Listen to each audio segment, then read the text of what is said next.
Sylvester Stallone is an iconic American actor, screenwriter, director, and producer whose name became synonymous with strength, resilience, and cinematic legend. From creating and embodying the unforgettable Rocky Balboa to redefining action heroes for generations, his career has dazzled the world with glory and grit, but behind the fame and applause lies a story few truly understand. What heartbreak shaped the man behind the muscles? What silent battles did he fight away from the spotlight? In this video, we uncover the tragedy and sorrow that marked his extraordinary life. Born on July 6, 1946, in the Hell's Kitchen neighborhood of New York City, Sylvester Stallone entered the world under difficult circumstances. Complications during birth reportedly caused partial facial paralysis, leaving him with the slurred speech and distinctive expression that would later become his trademark.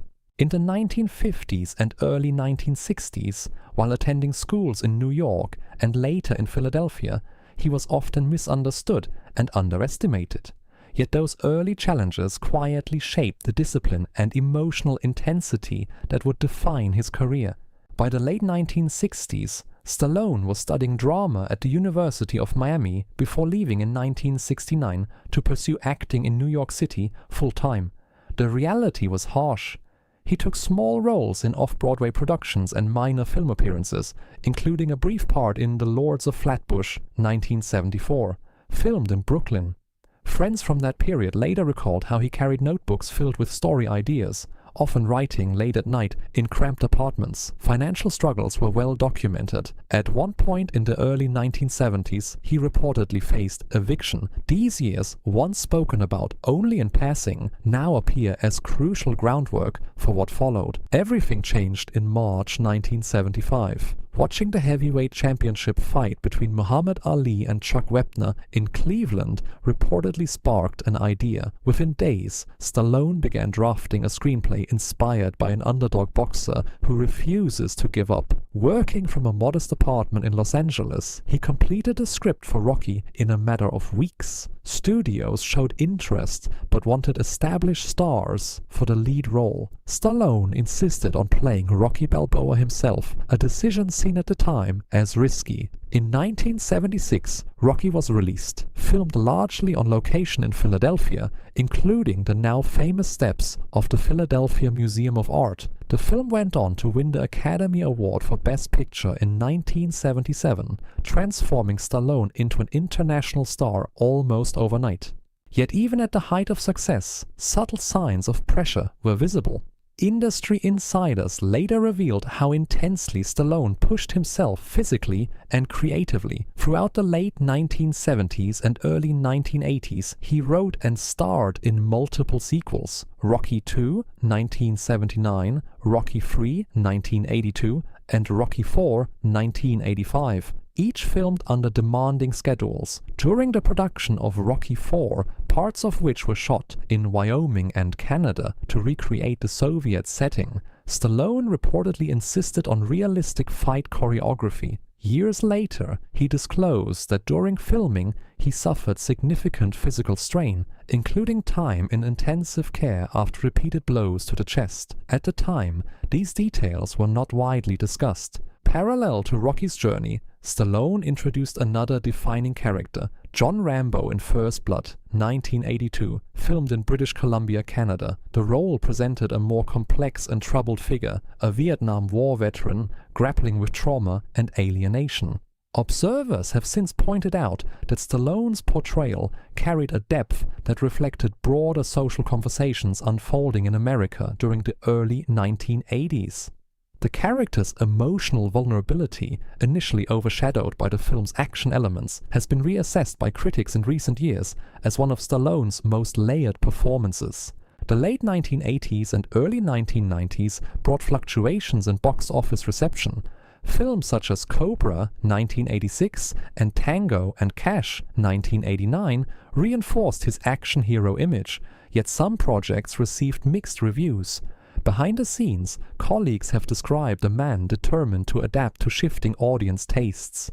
In interviews from that period, Stallone hinted at creative frustrations and the challenge of sustaining relevance in an evolving industry dominated by new stars and changing trends. A significant turning point arrived in 1997 with Cop Land, filmed in New Jersey. Stallone gained weight for the role and delivered a restrained performance as a conflicted sheriff. Critics noted the departure from his larger-than-life persona. Retrospective accounts suggest that this project marked a quiet recalibration of his career, an acknowledgement that reinvention was necessary. In the 2000s, rather than retreating, Stallone revisited his iconic characters. Rocky Balboa 2006 and Rambo 2008 were not merely sequels, but reflective chapters, filmed with a tone that acknowledged time's passage. Industry observers have commented on how these films subtly mirrored Stallone's own journey, an aging figure confronting legacy, endurance, and vulnerability. More recently, with projects like The Expendables 2010, shot in Brazil, and later sequels filmed across Europe and Asia, Stallone positioned himself as both actor and mentor among a new generation of action stars. Interviews from the 2000s reveal a more introspective tone. He has spoken openly about perseverance, creative control, and the weight of expectations that followed him since 1976. Looking back across decades, from the streets of Hell's Kitchen to film sets around the world, patterns emerged that were not fully visible before: relentless work ethic, physical sacrifice, unwavering belief in self-created stories, and an ongoing effort to redefine strength not only as power, but as resilience. Long before global recognition, the early chapters of Sylvester Stallone's life unfolded in circumstances marked by physical hardship and emotional turbulence. Born on July 6, 1946, at Charity Hospital in Manhattan's Hell's Kitchen district, his arrival was complicated. Doctors were forced to use forceps during delivery, a procedure that inadvertently damaged a facial nerve. The lower left side of his face, including part of his lip, chin, and tongue, was permanently paralyzed. Decades later, medical discussions would revisit how this injury shaped not only his distinctive expression and slurred speech, but also his psychological resilience. At the time, however, it made him a target. Growing up in 1950s New York, particularly in neighborhoods that demanded toughness, difference was rarely met with kindness. Classmates reportedly mocked his speech and facial features. Former acquaintances from his elementary school years in Manhattan and later in Washington, D.C., where he briefly lived after his parents separated, described a boy who oscillated between silence and sudden bursts of defiance. By his own account, he was expelled or transferred from multiple schools, nearly 14 before the age of 13. Educational records from that period show a pattern of behavioral notations rather than academic incapacity, suggesting frustration more than inability. Family life offered little refuge. His father, Frank Stallone Sr., was known to be strict and, according to later interviews, often harsh in discipline. Words spoken in anger, predictions that he would never amount to anything, left a lasting imprint. Observers who have revisited these early years suggest that the emotional intensity visible in his later screen performances may have roots in this environment. Meanwhile, his mother, Jacqueline Stallone, pursued her own ambitions, leaving young Sylvester to navigate instability between households in New York and Maryland during the late 1950s and early 1960s. By adolescence, he was sent to a reform-oriented boarding school in Jackson Heights, and later attended the American College of Switzerland in Leysin in the mid-1960s. It was there, amid the Alps, that teachers reportedly noticed his emerging interest in theater and physical training. The gym became both sanctuary and armor. Weightlifting and acting offered structure, one strengthening the body, the other giving voice to feelings long suppressed. When he moved back to the United States and eventually to New York City in the late 1960s, adulthood brought no immediate relief. He rented modest apartments, sometimes sharing cramped spaces with other aspiring actors. Financial instability became routine. In the early 1970s, facing mounting bills and rejection after rejection at auditions, he reached a breaking point. Public records and his own candid interviews confirm that he once spent 3 consecutive nights sleeping at a Port Authority bus terminal in Manhattan because he could not afford rent. The experience, rarely discussed in detail at the time, later emerged as one of the clearest indicators of how close he came to abandoning his dream. During the same period, in 1970, he accepted a role in a low-budget adult film, reportedly earning $200. He has explained in interviews that the decision was born out of desperation rather than ambition. With limited options and immediate financial pressure, it was a choice made to survive. Years later, as his fame grew, that brief chapter resurfaced in media conversations, but it also underscored the stark contrast between his beginnings and later achievements. Perhaps the most emotionally revealing episode of that era involved his beloved bull mastiff, Butkus. In 1975, before Rocky entered production, Stallone's financial situation had deteriorated to the point where he could not afford dog food. Outside a convenience store in Los Angeles, he sold Butkus for $40. Witnesses later recalled the exchange as brief but painful. It was, by his own description, the lowest moment of his life. The depth of that sacrifice would only be fully understood later. Then came the script that would change everything. In March 1975, after watching the Ali Webner fight, he isolated himself in a small Los Angeles apartment and wrote Rocky in roughly 3 days. Studios offered significant sums, reportedly up to $350,000, for the screenplay, but insisted on casting an established star in the lead role. At a time when he was nearly broke, refusing such offers seemed irrational. Yet those close to the negotiations have since revealed how unwavering he was. He would sell the script only if he could play Rocky Balboa. When United Artists finally agreed in 1976 to a modest production budget of under $1.1 million, his salary was drastically reduced to secure creative control. After the film's release and unexpected success, one of his first reported actions was to track down Butkus. He ultimately repurchased the dog for a reported $15,000, an amount that symbolized not extravagance, but redemption. Butkus would even appear in the original Rocky, quietly immortalized on screen. These early experiences, medical trauma at birth, relentless bullying, paternal severity, homelessness, humiliation, sacrifice, formed a foundation rarely visible beneath the fame. In hindsight, subtle signs were always there.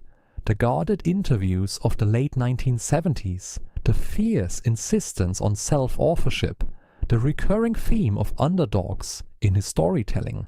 Each chapter of hardship fed directly into the authenticity audiences would later feel. And as the spotlight grew brighter, the shadows of those formative years remained, shaping not only the roles he chose, but the resilience he carried forward. As his legacy expanded across decades, public scrutiny inevitably followed. For Sylvester Stallone, whose life had already been shaped by hardship and relentless self-determination, the spotlight in later years did not only illuminate achievement, it also magnified controversy. In late 2017, amid a broader cultural reckoning unfolding across Hollywood, reports surfaced that authorities in Santa Monica and Los Angeles were reviewing allegations dating back to the 1980s and early 1990s. The claims, referencing incidents said to have occurred in 1986, 1987, and 1990, were brought forward decades later. According to public records from the Los Angeles County District Attorney's Office in 2018, prosecutors ultimately declined to file charges, citing insufficient evidence and, in some instances, the expiration of the statute of limitations. Stallone consistently denied the allegations, describing them as categorically untrue. At the time, the news cycle was intense. Media outlets revisited archival interviews and past appearances, analyzing body language and comments that years earlier had attracted little attention. Legal analysts emphasize the procedural nature of the decision not to prosecute, clarifying that it rested on evidentiary standards required by law. Those close to Stallone noted that he continued professional commitments during the investigation, maintaining a public stance of cooperation. The episode underscored how decades-old events, once dormant, could resurface in a transformed cultural climate. The renewed attention also prompted retrospective discussions about celebrity culture in the 1980s, an era defined by looser boundaries between stars and fans. Industry historians pointed out that the norms of that period differed significantly from contemporary expectations, though such contextualization did not diminish the seriousness with which modern authorities reviewed claims. By mid-2018, with prosecutors formally closing the cases, the matter transitioned from legal inquiry to public debate, leaving lingering questions but no criminal charges. Several years later, in 2022, Stallone's personal life again became headline news. In August of that year, court documents filed in Palm Beach County, Florida, revealed that his wife, Jennifer Flavin, had petitioned for dissolution of marriage. The filing referenced concerns over financial management and alleged dissipation of marital assets. Observers quickly noted subtle signs that had preceded the announcement. Social media photographs altered or removed, public appearances attended separately, and a tattoo of Flavin's likeness reportedly modified. Entertainment correspondents in both Los Angeles and Florida described the development as unexpected, given the couple's long marriage since 1997. Yet, the narrative shifted almost as swiftly as it had emerged. By late September 2022, legal representatives confirmed that the couple had reconciled and jointly moved to dismiss the divorce proceedings. In a public statement, they characterized the dispute as a private matter resolved through dialogue.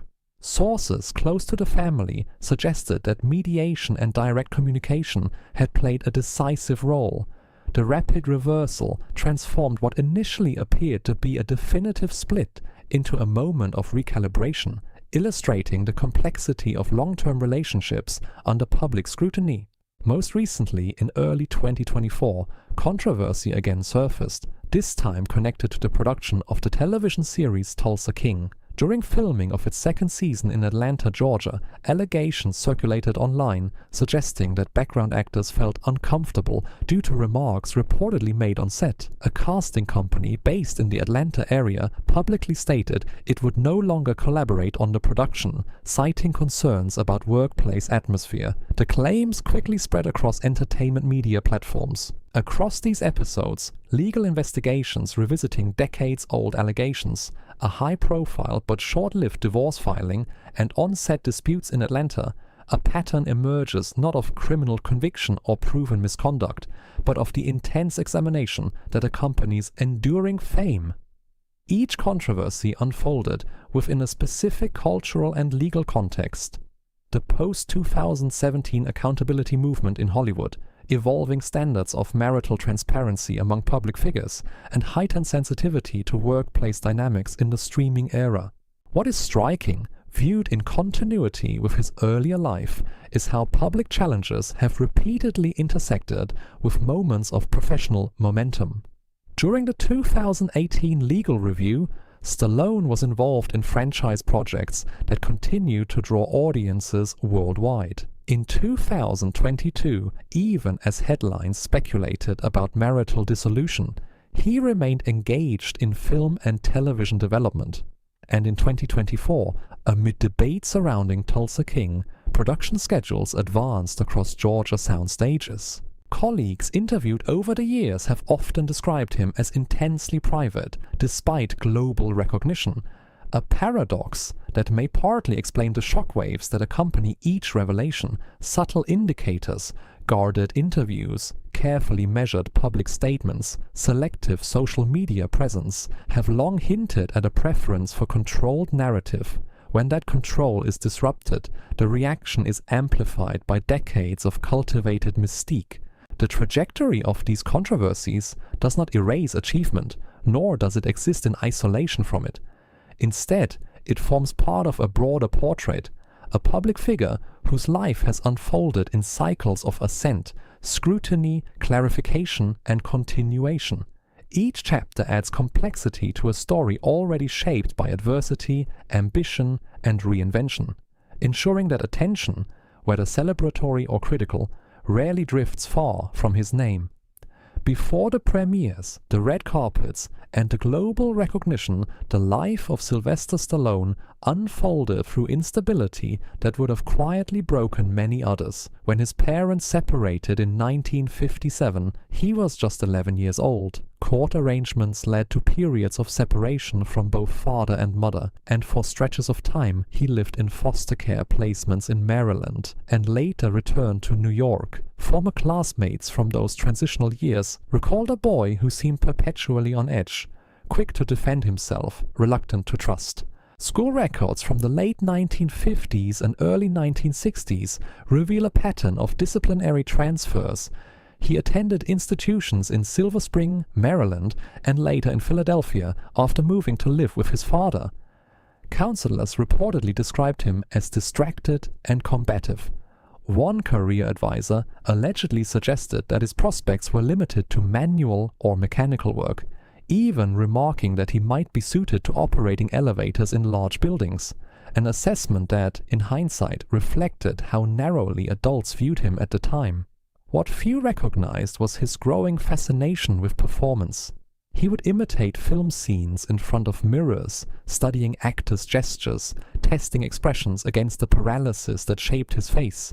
By the mid-1960s, after time at the American College of Switzerland in Leysin, he returned to the United States, determined to pursue acting. In 1969, he arrived in New York City with little more than ambition. Manhattan at the end of that decade was gritty and unforgiving. He rented modest rooms in neighborhoods where aspiring artists competed fiercely for opportunity. To survive, he accepted physically demanding jobs. One of the least glamorous was at the Central Park Zoo. For approximately $1.12 an hour, he cleaned animal enclosures, including lion cages. The work was grueling, often beginning before sunrise. Former zoo employees later described the position as one few kept for long. Around the same period, he worked as a fish cutter, removing heads and preparing seafood in small markets. The smell lingered long after shifts ended, making auditions later in the day uncomfortable and, at times, humiliating. He also took employment as a night security guard and as a theater usher. At one Manhattan cinema, he reportedly supplemented his income by reselling tickets outside, a decision that led to dismissal. Each job was temporary, fragile. Rent notices accumulated. Electricity was not always guaranteed. In interviews decades later, Stallone would allude to evenings spent rehearsing monologues under dim hallway lights because power in his room had been cut. In 1970, facing mounting financial strain, he accepted a role in an adult film titled The Party at Kitty and Studs. Shot over a short period in New York for a modest payment, reportedly $200, the project was not framed as a career move, but as immediate survival. The city's economic downturn in the early 1970s left many young performers scrambling. He would later speak about the choice with candor, emphasizing the desperation behind it rather than artistic intent. By 1974 and early 1975, the struggle intensified. He moved to Los Angeles, hoping proximity to studios would increase his chances. Instead, he encountered new rejection. Casting directors often cited his speech and unconventional look as obstacles. For a period, he lived in a small apartment in North Hollywood with minimal furnishings. Financial records and his own accounts confirm moments when eviction loomed. The most extreme hardship occurred when he could not maintain housing. He spent nights at the Port Authority bus terminal in New York during earlier years, and later recalled nearly 2 weeks without stable shelter. The vast hall, crowded and impersonal, became a place of uneasy rest. Observers of that era described the bus station as a crossroads of exhaustion. Travelers, workers, and those with nowhere else to go. It was there, he would later say, that he questioned whether persistence was worth the cost. Amid this instability stood Butkus, his bull mastiff companion. The dog accompanied him through auditions and long walks across boroughs. Yet even loyalty has limits when resources vanish. In one of the most painful episodes of his early life, he sold Butkus outside a convenience store for $25 because he could no longer afford food. Witnesses later recalled the scene as subdued, without drama, just necessity. The absence of that companion deepened his isolation. Still, there were signs, small, almost invisible, that something was shifting internally. He carried notebooks everywhere, filling pages with dialogue fragments and character sketches. He observed people on subways, studied their posture and speech patterns. The discipline of weight training continued, not merely for appearance, but for structure in days otherwise unmoored. Then, in March 1975, while in Los Angeles, he watched the heavyweight boxing match between Muhammad Ali and Chuck Wepner. The bout, held at the Richfield Coliseum in Ohio, ignited an idea that fused his own underdog narrative with the spectacle of sport. Retreating to his modest apartment, he began writing what would become Rocky. Over roughly 3 days, he drafted the screenplay almost without pause. The urgency reflected more than inspiration. It was the culmination of years of rejection, humiliation, and observation. When offers arrived to purchase the script without him attached as lead actor, some reportedly as high as $350,000, he faced a defining decision. Accepting would have solved immediate financial distress. Refusing meant risking continued obscurity. Against practical advice, he insisted on portraying Rocky Balboa himself. Studio negotiations were tense. Ultimately, a reduced budget and limited salary were agreed upon so that he could star. What followed, the release in 1976, the cultural impact, the awards, would redefine his trajectory. Yet the years preceding that breakthrough remain essential to understanding the persistence behind it. Fractured family foundations, foster placements, harsh labor, nights without shelter, humiliating compromises, and unwavering attachment to a dream many dismissed. Each fragment of hardship quietly assembled the resilience that would soon meet opportunity, altering not only his life, but the landscape of popular cinema. The resilience forged in poverty and rejection would later be tested in far more personal ways.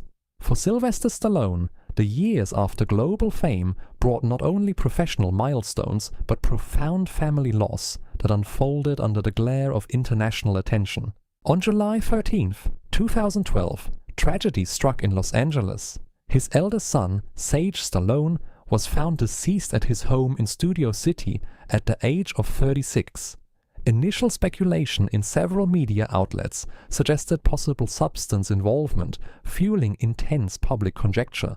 However, weeks later, the Los Angeles County Coroner's Office confirmed the official cause of death as atherosclerotic coronary artery disease, hardening of the arteries leading to a fatal heart attack. Toxicology reports indicated no evidence of overdose, clarifying rumors that had circulated in the immediate aftermath. Sage had followed a creative path of his own. Born in 1976, the same year Rocky premiered, he appeared alongside his father in Rocky V, 1990, portraying Rocky Balboa Jr. Colleagues described him as introspective, passionate about independent cinema, and deeply interested in film preservation. In 2006, he co-founded Grindhouse Releasing, a company dedicated to restoring cult and exploitation films. Those close to the family later shared that Stallone was fiercely protective of his son's privacy, particularly as speculation mounted in July 2012.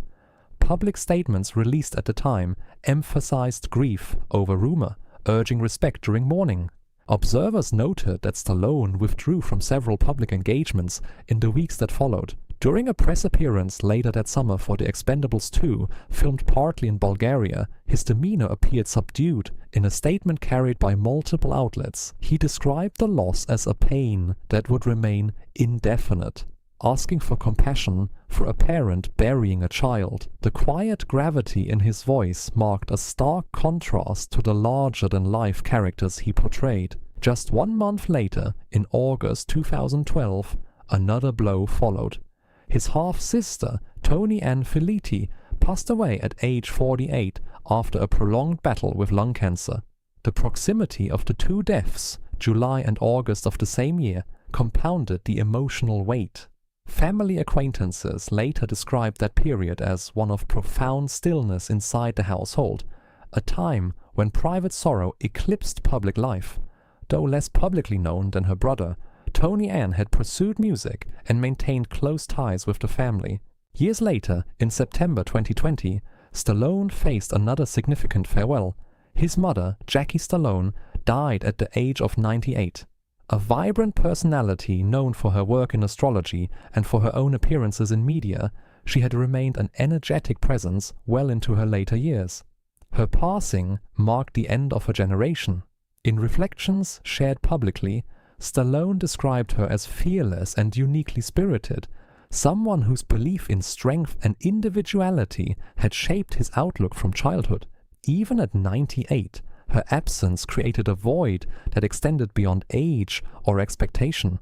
Loss did not end within family boundaries. Over the decades, the ensemble of actors who built the Rocky saga alongside him had become, in many ways, an extended family. In February 2024, the death of Carl Weathers, who portrayed Apollo Creed, reverberated across Hollywood. Weathers passed away at 76, and tributes poured in from colleagues and fans alike. Stallone shared a video message recalling their first meeting during casting in the mid-1970s, describing how Weathers' charisma elevated the original film. He stated candidly that his own career would not have been the same without that collaboration.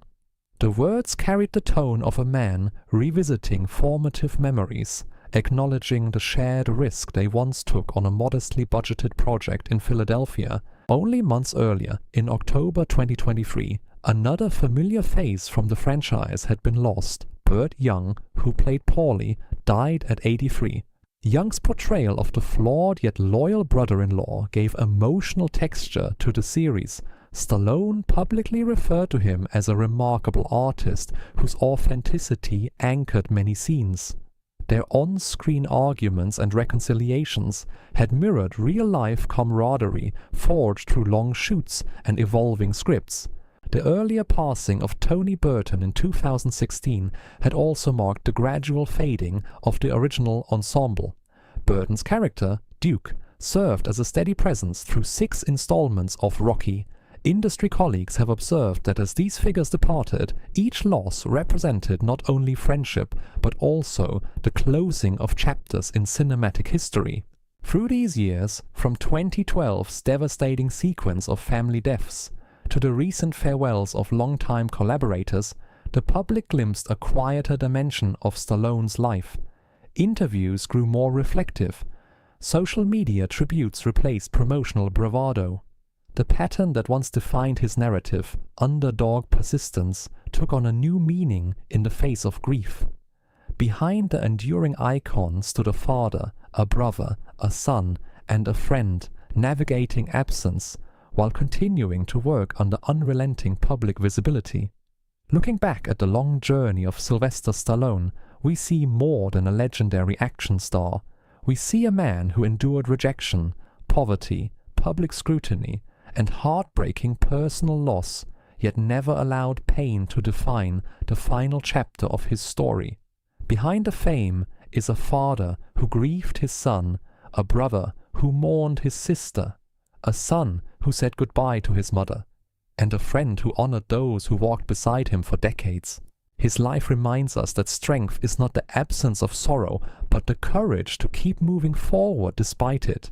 Success does not erase suffering. Fame does not protect the heart. What truly matters is resilience, loyalty, and the willingness to rise each time life knocks us down. If this story touched you, take a moment to share compassion, not only for him, but for anyone silently carrying their own battles.